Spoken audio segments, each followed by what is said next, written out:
5. De sensibilização e reprocessamento pelo movimento ocular, EMDR, o mecanismo de cura da própria mente. Após um ano de idílio, Mark, o homem com quem Sarah tinha certeza de que iria se casar, a deixou de repente. Não houvera uma probleminha sequer em seu relacionamento. Seus corpos pareciam ter sido feitos um para o outro e suas mentes vivazes, eram ambos advogados, estavam de acordo em tudo. Ela amava tantas coisas nele, a voz, o cheiro, a risada que ele dava sempre. Até gostava dos futuros sogros. Tudo já estava planejado. Um dia, Mark bateu à sua porta com uma laranjeira nos braços, com uma enorme faixa. Em suas mãos estava uma carta que dizia o que ele não poderia lhe dizer pessoalmente. As palavras eram frias e duras. Mark voltará para a antiga namorada, que era católica como ele, e ela seria a mulher com quem se casaria.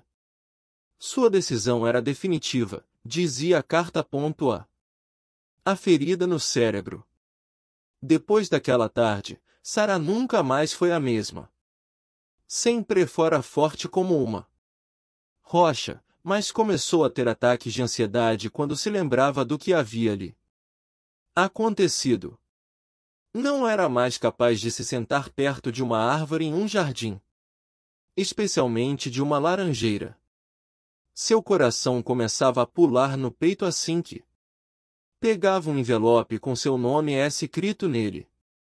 Às vezes, sem razão aparente, tinha flashbacks, revia a cena da despedida como se Mark estivesse bem diante de seus olhos. Como se tudo estivesse acontecendo de novo. À noite, costumava sonhar com ele e acordar assustada. Não se vestia mais como antes, não falava mais do mesmo jeito, nem sequer sorria mais. Durante muito tempo, seria incapaz de falar sobre o que tinha acontecido com ela, tomada por uma mistura de vergonha. Como pudera estar tão errada a respeito de Mark? E constrangimento, pois seus olhos se enchiam de lágrimas assim que evocava a memória. Falar sobre isso era impossível, era incapaz de elaborar uma única frase para descrever o que lhe acontecerá. As poucas palavras que lhe vinham pareciam tão insuficientes, tão pouco convincentes. Como a história de Sarah ilustra bem, e como todos nós sabemos por experiência própria, eventos traumáticos deixam marcas em nosso cérebro. Um estudo do Departamento de Psiquiatria da Faculdade de Medicina de Harvard mostrou como é essa marca. Pessoas que tiveram um grande trauma, desordem por estresse pós-traumático, escutavam uma fita que recontava o incidente enquanto permaneciam deitadas dentro de um scanner TEP, tomografia por emissão de pósitrons. As imagens do scanner mostravam quais partes do cérebro eram ativadas ou desativadas. Durante esse período em que o terror estava sendo vivenciado de novo, e houve clara ativação da amígdala e da região adjacente, o centro do temor no cérebro emocional. O córtex visual também foi ativado, quase como se olhassem para uma fotografia de um evento que estivesse acontecendo bem à frente de seus olhos. Mais fascinante ainda era a desativação, um tipo de amnésia, da área de Broca no córtex pré-frontal esquerdo. A região do cérebro responsável pela linguagem verbal. O scanner TEP nos mostrava a assinatura neurológica do que, em geral, ouvimos os pacientes dizerem: não há palavras para descrever aquilo porque passei. 1. Os psiquiatras sabem que essas cicatrizes no cérebro são difíceis de eliminar. As pessoas com frequência continuam a apresentar sintomas décadas após o trauma original. Esse fenômeno é comumente visto em veteranos da Guerra do Vietnã ou em sobreviventes do Holocausto, mas também vale para traumas que ocorrem na vida civil. Um estudo descobriu que a maioria das mulheres com PTSD, que foram vítimas de agressão, ainda sofriam do mesmo mal 10 anos depois. 2 O que é incrível é que a maioria dessas pessoas sabe perfeitamente bem que não deveria estar se sentindo mais assim. Sabem que a guerra do Vietnã acabou, que o Holocausto foi um pesadelo do passado ou que o estupro é uma memória distante. Elas sabem que agora estão seguras, mas não se sentem assim. O permanente vestígio da dor. Todos podemos compreender isso por experiência própria porque, de fato, a maioria de nós já passou pelo que podem ser chamados de traumas com T minúsculo, para contrapô-los aos traumas com T maiúsculo das experiências que põem a vida em risco, geralmente associadas ao diagnóstico de PTSD. Talvez tenhamos sido humilhados no ensino fundamental, rudemente rejeitados por uma namorada ou namorado, ou cometido um sério erro em nossa vida profissional, talvez perdido o emprego abruptamente. Pode até ter sido um divórcio difícil que nos deixou com uma cicatriz emocional. Indubitavelmente pensamos muito a respeito disso quando estamos sós. Quando recebemos muitos conselhos de amigos e da família, lemos artigos de revistas sobre esse tipo de situação e como responder a ela, talvez até tenhamos lido livros de autoajuda. De todas essas fontes, aprendemos, muito bem, inclusive, como pensar sobre a situação, e sabemos como deveríamos nos sentir a respeito dela. No entanto, geralmente é neste pé que deixamos as coisas, com sentimentos que ficaram para trás e permanecem ancorados no passado mesmo depois de a nossa compreensão racional cognitiva ter mudado. O homem que teve um acidente de carro continua a se sentir desconfortável e tenso quando dirige na autoestrada, mesmo que saiba muito bem que o acidente não foi por sua culpa e que ele já dirige há anos pela mesma via sem ter havido nenhum problema. A mulher que foi sexualmente violentada continua a se sentir congelada quando tenta se aproximar fisicamente do homem que ama, a despeito de saber de seu afeto por ele e do desejo que tem por essa intimidade. E como se as redes neurais que representam todas as cognições apropriadas não tivessem se unido com as redes neurais no cérebro emocional, que continua a codificar as emoções dolorosas. 3. Em um laboratório da Universidade de Nova York, um pesquisador nascido na Louisiana conseguiu elucidar um pouco mais como esses vestígios emocionais são organizados no cérebro. Quando criança, Joseph Ledoux, Ph.D., observava seu pai, um açougueiro, abrindo o cérebro de bois. Até hoje ele é fascinado pela estrutura desse órgão. Após anos estudando a diferença em TRA as partes esquerda e direita do cérebro, o Dr. Ledoux queria compreender como os cérebros emocional e cognitivo se relacionavam. Foi um dos primeiros pesquisadores a demonstrar que reações de medo não são codificadas no neocórtex. Ele descobriu que quando o animal aprende a ter medo de alguma coisa, o traço da memória é formado diretamente no cérebro emocional. 4. Nesses estudos, ratos são colocados em uma gaiola com piso eletrificado. Quando uma campainha toca, recebem pequenos choques pelas patas. Após alguns toques de campainha e choques, os ratos rapidamente aprendem a congelar de medo quando a ouvem soar. Se o experimento para durante algum tempo, a resposta de medo dos animais persiste, até meses depois, quando ouvem a campainha ou qualquer outro som semelhante. Todavia, é possível fazer terapia com esses ratos, ao tocar a campainha repetidamente e não lhes dar choques. A terapia por exposição, um tipo de terapia behaviorista, é conhecida por eliminar a resposta que temos após uma exposição suficiente desse tipo. É como se os ratos aprendessem que não precisam mais temê-la, uma vez que não mais prenuncia o início do choque elétrico. Mesmo quando ela dispara, os animais apenas continuam suas atividades rotineiras. Essa descoberta, dos mais antigos resultados da literatura behaviorista clássica, é conhecida desde a época de Pavlov como extinção da resposta do medo por exposição. 5 Para todos os efeitos práticos, parece que o vestígio da resposta de medo foi apagado do cérebro emocional dos ratos. Porém, a realidade é bem diferente. O Dr. Ledoux e outros cientistas que trabalharam com ele, tais como Greg Kirk, Ph.D., agora na Faculdade de Medicina Ponce, descobriram que o vestígio no cérebro emocional jamais desaparece totalmente. Os ratos se comportam como se não tivessem mais medo apenas se o córtex pré-frontal estiver bloqueando ativamente a resposta automática do cérebro emocional.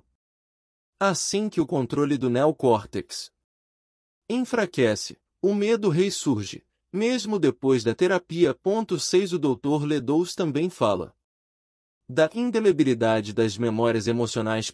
7 A terapia de exposição com a qual os ratos demonstram se dar bem inicialmente parece deixar a resposta de temor do cérebro emocional intocada, pronta para ser reativada. Extrapolando para os pacientes humanos, esses resultados em animais nos ajudam a compreender como as cicatrizes no cérebro emocional podem permanecer durante décadas, prontas esperando para se manifestar. De novo, conheci Paulina quando ela tinha 60 anos. Estava procurando ajuda porque se sentia irracionalmente desconfortável na presença de seu novo chefe. 2 semanas mais tarde, quando ele se postou atrás dela no escritório, Paulina começou a suar incontrolavelmente. Não foi capaz de continuar sua conversa telefônica com um importante cliente. 10 anos antes havia perdido um emprego devido a um problema semelhante. Agora estava determinada a fazer alguma coisa a respeito. Logo descobri que seu pai, alcoólatra e violento, a espanca diversas vezes quando era criança. Pedi que descrevesse uma das piores cenas. Ela me contou como, quando tinha 5 anos, seu pai tinha chegado em casa com um carro novo e parecia estar de bom humor. Paulina quis se aproveitar disso para se aproximar dele. Quando ele entrou em casa, ela achou que, para fazê-lo feliz, poderia deixar o carro brilhando ainda mais. Lavando, encontrou um balde e uma esponja e começou a lavar o carro com todo o entusiasmo que uma garotinha que quer agradar o pai é capaz de ter. Infelizmente não notou que havia areia no fundo do balde e que ela havia grudado na esponja. Quando o pai saiu para ver o carro, percebeu que ele fora riscado de ponta a ponta, dos dois lados. Foi tomado de uma tremenda fúria que pareceu completamente incompreensível para a garotinha. Apavorada com o que ele pudesse fazer, Paulina correu para o quarto, no andar superior, e se escondeu debaixo da cama. Pensar naquela memória trouxe-lhe de volta a imagem que parecia ter sido imprimida em seu cérebro tão claramente quanto um quadro. Os pés de seu pai vindo em sua direção enquanto ela se aninhava debaixo da cama, o mais próximo possível da parede, como um pequeno animal. Junto com esse quadro, a emoção daquele momento volta a vear com toda a força. Na minha frente, 55 anos depois, pude ver o rosto de Paulina deformado pelo medo. Sua respiração estava agitada, todos os músculos pareciam tensos, e lembro-me de ter tido Medo de que ela sofresse um ataque cardíaco em meu consultório. 55. Anos depois, todo o seu cérebro, todo o seu corpo ficaram possuídos pelo medo, pela cicatriz deixada por aquele evento. Depois que os ratos aprendem a temer a campainha que os avisa do choque, eles congelam quando qualquer campainha toca, qualquer um cujo som pareça com o som original. 8 No caso de Paulina, bastava seu chefe parecer, ainda que vagamente, com seu pai para torná-lo extremamente desconfortável, mesmo décadas depois. E provável que as cicatrizes de nosso cérebro emocional permaneçam prontas para se expressar quando o cérebro cognitivo e o poder da razão baixam sua guarda, quando ingerimos bebidas alcoólicas, por exemplo, ou quando usamos drogas que alteram o estado da mente, quando estamos excessivamente cansados, ou distraídos demais por outras preocupações para manter controle sobre o nosso temor límbico. Essas condições demonstram uma verdadeira desconexão entre o cérebro emocional e o cérebro cognitivo depois que eventos traumáticos deixaram uma cicatriz profunda. As duas partes do cérebro estão puxando em direções diferentes, e não tentando descobrir um jeito de integrar o passado e o presente em um padrão harmonioso. Os movimentos dos olhos dos sonhos. Os psiquiatras conhecem esta desconexão da PTSD. Eles acham que a desconexão entre os pensamentos pertinentes e as sobras das emoções inapropriadas deixadas pelo trauma é precisamente o que torna o tratamento difícil. Sabem que apenas ficar falando sobre o trauma costuma gerar fracassos em produzir a conexão necessária entre a antiga memória emocional e uma visão mais pertinente ancorada no presente. Com efeito, sabem que tão só lembrar o trauma parece fazer as pessoas se sentirem pior.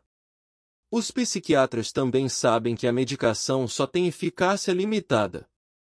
No início dos anos 90, uma crítica sobre tratamentos para desordem por estresse pós-traumático, publicada no prestigioso Journal of the American Medical Association, concluiu que não havia tratamentos realmente eficazes para esses casos, somente intervenções com benefícios limitados. 9 Em face da minha experiência com pacientes, estava bem consciente do fato. Como meus colegas, tinha lutado para ajudar vítimas de trauma emocional durante anos, obtendo somente sucesso limitado, até que um dia vi uma fita de vídeo extraordinária. Francine Shapiro, Ph.D., pesquisadora sênior do Instituto para a Pesquisa Mental de Palo Alto, descobridora da dessensibilização e reprocessamento pelo movimento ocular, EMDR, estava apresentando seu método em uma reunião de medicina behaviorista a que eu estava assistindo. Eu tinha ouvido falar no EMDR e estava extremamente cético a respeito da possibilidade de, ao fazer as pessoas moverem os olhos de um lado para o outro, imitando os movimentos oculares rápidos que ocorrem durante sonhos, poder fazer alguma coisa para ajudar a curar o trauma. Entretanto, um dos casos chamou a minha atenção. Foi diagnosticado que Meg, uma mulher com pouco mais de 60 anos, tinha um câncer agressivo na garganta. Seu médico dissera que ela tinha 6 meses de vida e que morreria de morte lenta e sofrida. Seu marido de 72 anos era viúvo e a primeira esposa, destino fatal, havia morrido de câncer também. Quando Meg lhe contou o veredicto do médico, Henry se sentiu de tal maneira indefeso que lhe disse que não tinha como passar por tudo isso de novo. E, então, ele a deixou. Meg ficou em estado de choque e profundamente deprimida. Comprou uma arma com a intenção de se matar. Sabendo disso, amigos convenceram Henry a voltar e a ficar com ela.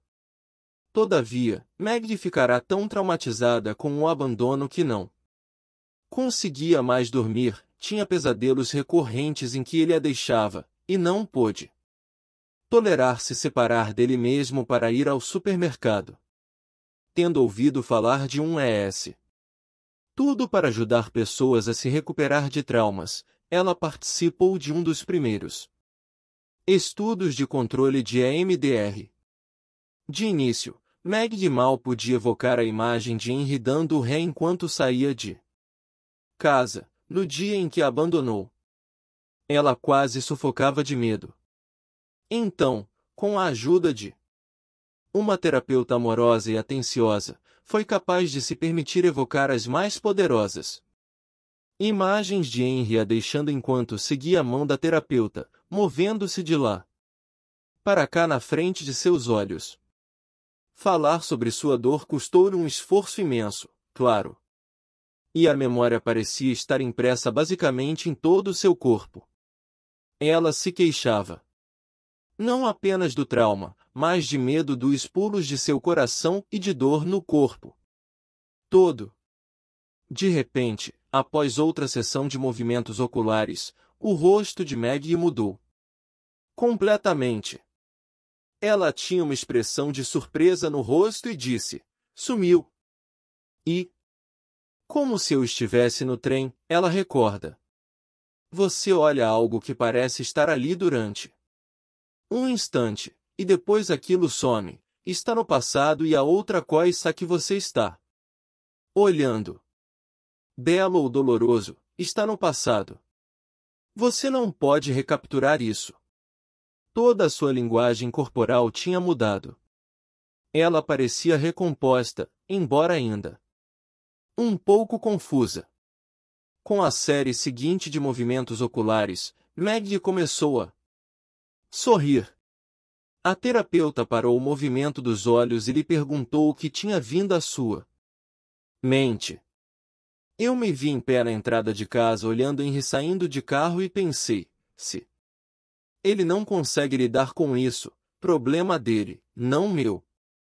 Eu estava acenando para ele e dizendo, adeus, Henry, adeus. Você pode imaginar uma coisa dessas? Adeus, Henry. Adeus. Conforme a sessão continuava, com mais uma série breve de movimentos oculares, Maggie começou a falar espontaneamente, ou associando livremente, sobre a cena de seu leito de morte. Ela podia ver seus amigos lá e sabia que jamais estaria sozinha. No final da série seguinte de movimentos oculares, em vez de medo, seu rosto mostrava uma nova expressão de resolução. Bateu com a mão no colo e disse, e sabe de uma coisa? Eu vou morrer com dignidade. Todo o tratamento durará apenas 15 minutos, e a terapeuta não tinha dito mais do que 10 frases. O cientista em mim ficou murmurando, trata-se só de um paciente, talvez ela seja particularmente sugestionável, talvez não passe de um efeito placebo. Entretanto, se de fato fosse um efeito placebo, decidi que queria aprender como induzir efeitos placebo, como aquele em meus pacientes. Eu jamais vira nada parecido. O que finalmente me convenceu foi um estudo com 80 pacientes com traumas emocionais que foram tratados com EMDR publicado em uma das revistas de psicologia clínica mais exigem ES, Journal of Consulting and Clinical Psychology. Nesse estudo, 80% dos pacientes sentiram recuperação de suas síndromes traumáticas depois de 3 sessões de 90 minutos. 10 Esse índice de recuperação é comparável ao dos antibióticos no caso de pneumonia. 11 Não conheço nenhum tratamento em psiquiatria, incluindo a mais potente das medicações, que tenha algum dia alcançado resultados dessa magnitude em 3 semanas. Claro, fiquei preocupado com a ideia de que resultados alcançados tão rapidamente pudessem não durar muito. Todavia, O mesmo grupo de pacientes foi analisado durante 15 meses e descobriu-se que eles desfrutavam daquele benefício 15 meses após o tratamento. Com tais dados, achei que seria pouco consciencioso de minha parte não aprender a EMDR e verificar por mim mesmo mecanismos de cura pessoal no cérebro. O EMDR começa com a ideia de um sistema de adaptação de informação e processamento que está em nosso sistema nervoso para nos ajudar a amadurecer psicologicamente. O conceito é simples: todos nós passamos por traumas com TMI músculo durante a vida. No entanto, normalmente não desenvolvemos PTSD. Digamos, por exemplo, que você sofreu um acidente de bicicleta, estava andando em uma pista ao longo de vários carros estacionados e alguém, de repente, abriu uma porta. Bem quando você passava. Tarde demais para brecar. Além dos hematomas físicos inevitáveis, você poderá ficar com algumas equimoses emocionais.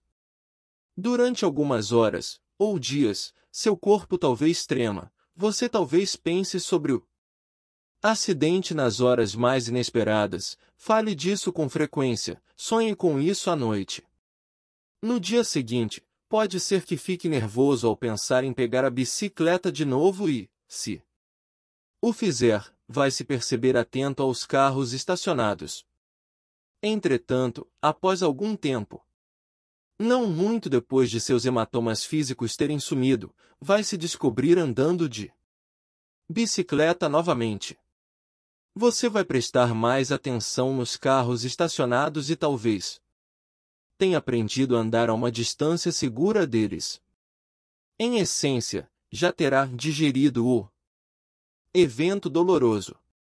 E muito parecido com o sistema digestivo, que extrai do alimento o que é útil e necessário para o corpo e rejeita o resto, seu sistema nervoso tiraria informação útil, a lição, e descartaria as emoções, pensamentos e ações que não fossem mais necessários depois de o evento ter sido superado. 12. Esse processo de digestão psicológica é o que Freud descreveu como trabalho de luto.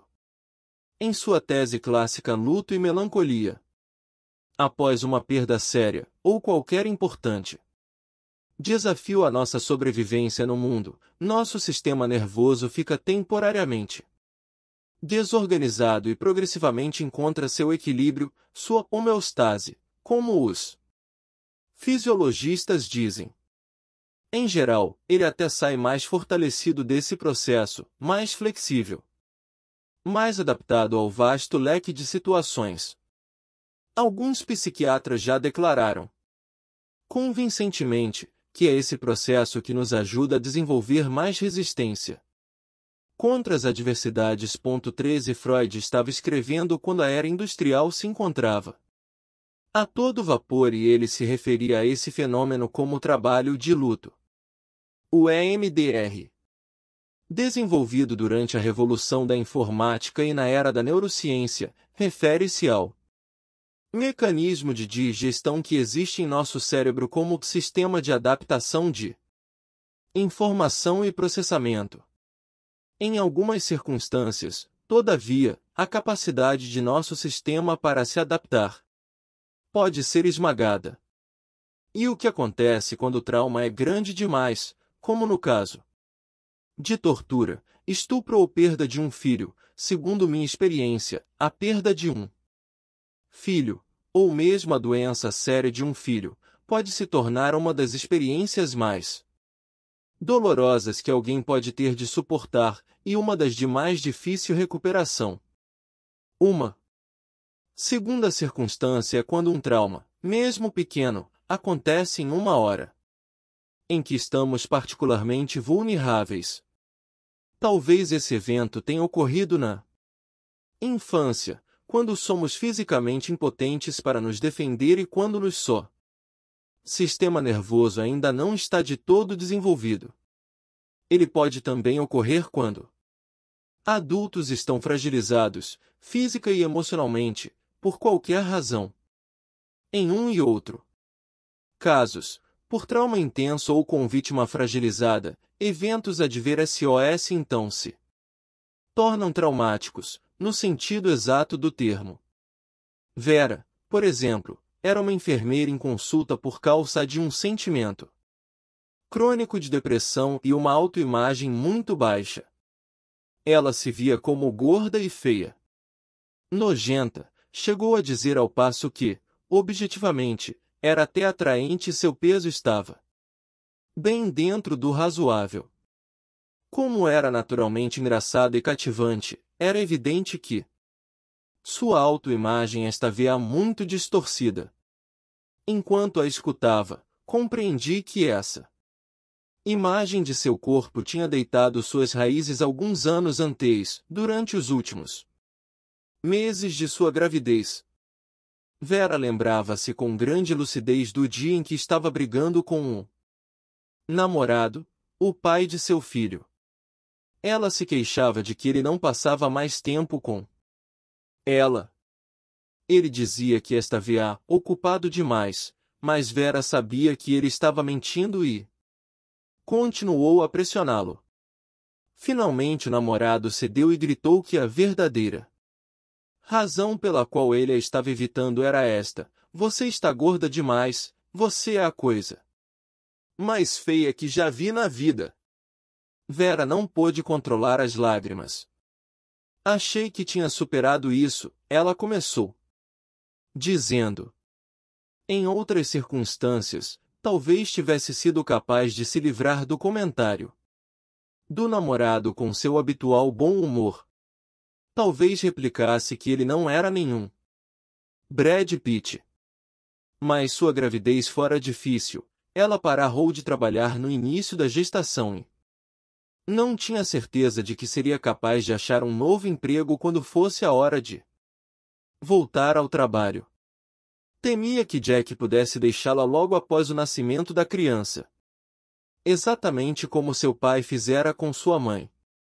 Vera se sentiu impotente e vulnerável. A combinação era suficiente para que aquele comentário tóxico tomasse a dimensão traumatizante que jamais deveria ter tomado. As memórias emocionais do corpo. Como nas observações do ex-diretor da Clínica de Trauma Psicológico de Harvard, o neurocientista e psiquiatra Bessel van der Kolk, MD, PhD, o EMDR assume que uma memória de trauma é uma informação a respeito de um caso que ficou trancada no sistema nervoso quase que em sua forma original. 14 Imagens, pensamentos, sons, cheiros, emoções, sensações físicas, crenças que instantaneamente se desenvolveram ao redor, tais como estou sem saída, estão todos estocados em uma rede neural que tem vida própria, imprimida no cérebro emocional e desconectada do nosso conhecimento racional a respeito do mundo. Essa rede se torna um pacote de informação não processada e disfuncional que pode ser reativada à menor lembrança do trauma original. Uma memória no cérebro pode ser acessada de qualquer de seus constituintes. Essa é a assim chamada propriedade de conteúdo acessível do sistema de memória do cérebro. 15 O odor de perfume de uma ex-namorada pode ser suficiente para que toda a memória dessa pessoa volte, imagens, pensamentos e palavras. E mais, ao contrário dos computadores que precisam de equivalentes exatos, a recuperação da memória no sistema nervoso procede por analogia. Portanto, qualquer coisa que possa, mesmo que vagamente, nos lembrar de algo que saibamos pode trazer de volta a memória. Essa característica tem consequências importantes para as memórias traumáticas. Isso significa que qualquer imagem, som, cheiro, emoção, pensamento, ou uma sensação física que lembre o que aconteceu à época do evento, pode trazer de volta toda a experiência de uma memória disfuncional guardada. Já vi isso acontecer de forma dramática quando trabalha VA como psiquiatra em hospitais não especializados. Fui chamado para ver uma jovem que tinha acabado de sair de uma sala de cirurgia. Ela estava um pouco confusa por causa da anestesia geral e parecia agitada. As enfermeiras estavam preocupadas porque, em sua confusão, ela poderia arrancar os tubos e conexões endovenosas que ainda estavam ligados ao seu corpo. Para evitar que fizesse isso, amarraram seus pulsos à maca com ataduras. Pouco depois, a moça acordou e começou a gritar, com uma expressão de terror no rosto. Estava brigando com as ataduras com toda a sua força, o batimento cardíaco e a pressão sanguínea dispararam, colocando-a em risco iminente de uma complicação médica. Depois que pude acalmá-la, o que envolveu retirar as ataduras, ela descreveu como acabará de se livrar da memória de seu padrasto amarrando-a à cama, quando era criança, e queimando sua pele com pontas de cigarro. A memória, retida em sua forma vívida, disfuncional, tinha sido acessada em virtude da sensação em seus pulsos. 16.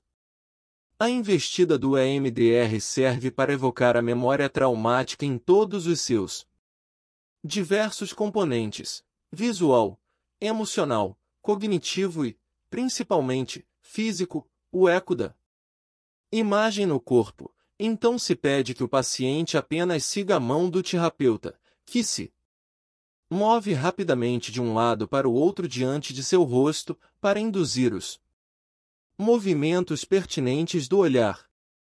Esse processo estimula o sistema de adaptação de informação e processamento que ainda não conseguiu metabolizar a memória disfuncional em si. A ideia é que a indução de movimentos oculares similares ao do REM, rápido movimento dos olhos, no sono forneça a assistência necessária ao sistema de cura natural da mente que, até agora, não conseguirá realizá-lo sozinho.